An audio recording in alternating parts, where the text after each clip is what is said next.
Exercise 2. Consider the function y equals ax plus b over cx plus d. So you see this is the rational function in general form where a, b, c, and d are constants and c is different from 0. So this is a general function. We have to find the domain of this function in part A. So the function is defined everywhere except where the x value is such that the denominator would be 0.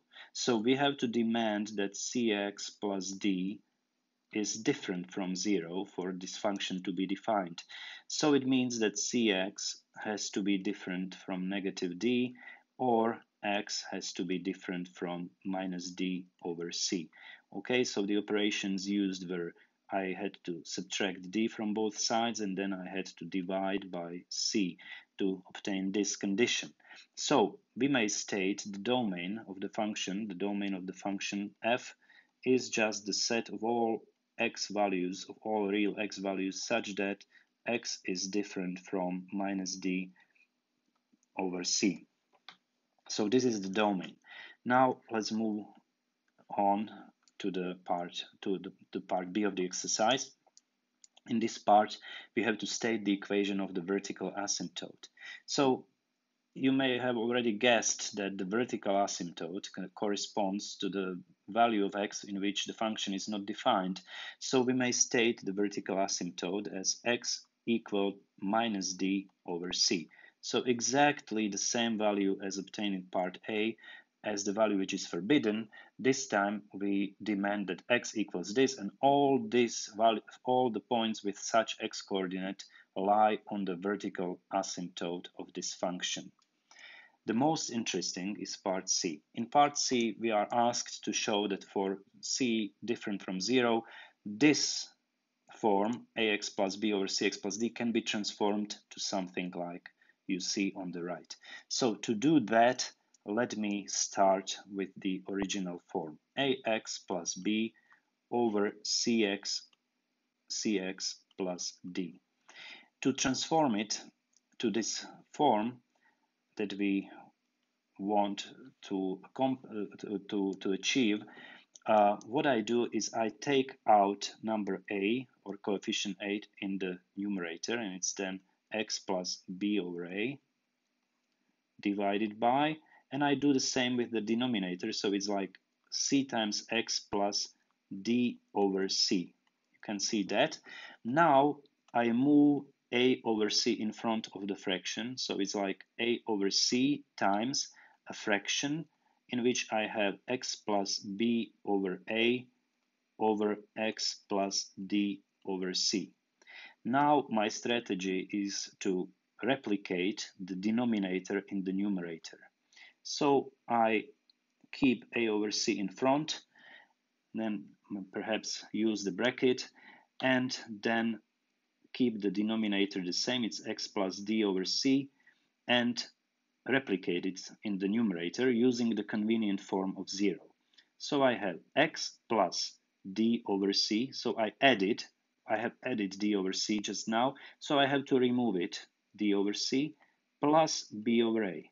b over a is the original term which was there before, equals, and now I can write it's a over c times, now it's x plus d over c divided by x plus d over c plus, and then there is b over a minus d over c divided by x plus d over c. Now it's time to replace this first fraction. When you see it's just 1, so it's a over c times 1 plus, well, and then we have b over a minus d over c divided by x plus d over c. Okay, this equals. Now I can multiply it back, so it's a over c times 1, so it's a over c plus, and when I multiply these two, I multiply by a will multiply just the numerator, and c will multiply the denominator of this fraction. So it's a times b over a minus d over c divided by c times x plus d over c equals a over c plus, and now multiply by a in the numerator, so I get b minus ad over c. Okay, so you see these a terms cancel in the first, I get only b divided by cx plus d. And this is exactly what I wanted as far as I can see. It's a over c, well, it corresponds to this term here, plus b minus ad over c. Well, this is what we wanted. Now, in part C, we are asked to show that this can be transformed to the following form and hence determine the equation of the horizontal asymptote. So when you look at this, you may understand that this is a constant which doesn't change as x is changed. This numerator here is also constant. It doesn't change when we change the value of variable x. What changes is the denominator. As x approaches either plus or minus infinity, this denominator also approaches either plus or minus infinity. Either it's very large or it's very small but negative. Now, what does it mean? Well, it means that this entire term here approaches 0 as x approaches plus or minus infinity. So this has to tend to 0, and then it has the conclusion that the entire expression has to approach a over c, because this is a constant and this is a variable, but this variable approaches 0, so the entire expression approaches this constant term. Okay, now it has to do with the fact that any equation ax plus b over cx plus d can be transformed, as you may already have noticed, to the form x over x minus m, k over x minus m plus n. This was something that you already saw in previous examples, and well, you see that there is some correspondence here. The number n, which is here, is exactly a over c term. Okay, so this should be the position of the horizontal asymptote. Now, the term here, cx plus d, well, it's not exactly x minus m, but it could be if we transformed it a little bit. What we could do is the following. We could take c in front. So let me rewrite it a little. So, okay, b minus ad over c over. Now I take c out, and it's x plus d over c, and move c to the numerator, so it will be, so I divide by c both up and down, so it's b over c minus ad over c squared over x plus d over c. So this second term here can be transformed to this form. And then you see that this is exactly our value of k, and this here is the value, the denominator in this form, and this d over c must be minus m. So this must be minus m.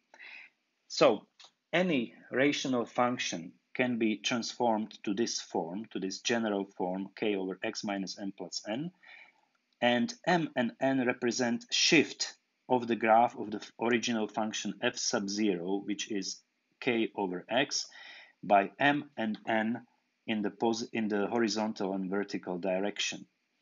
Now, the interesting question is, what would happen if say, what would happen if this number here, b minus ad over c, was 0?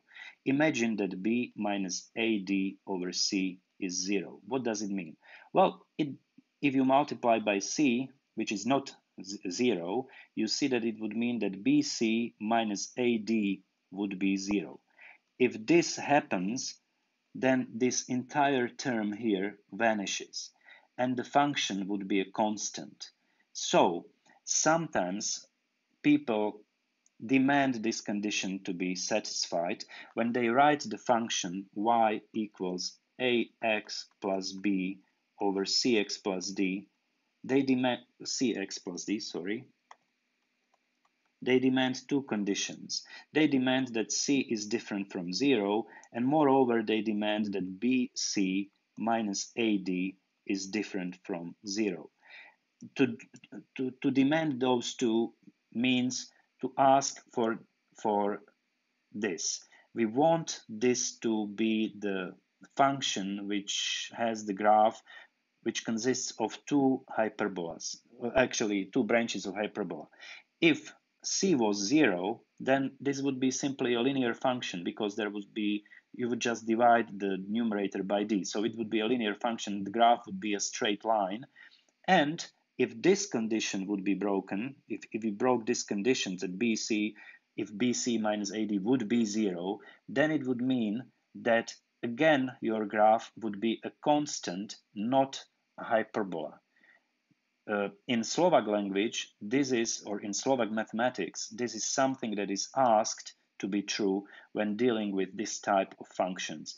In our English book, it's not there. We have just one condition that c is different from 0. Okay, so this concludes this exercise.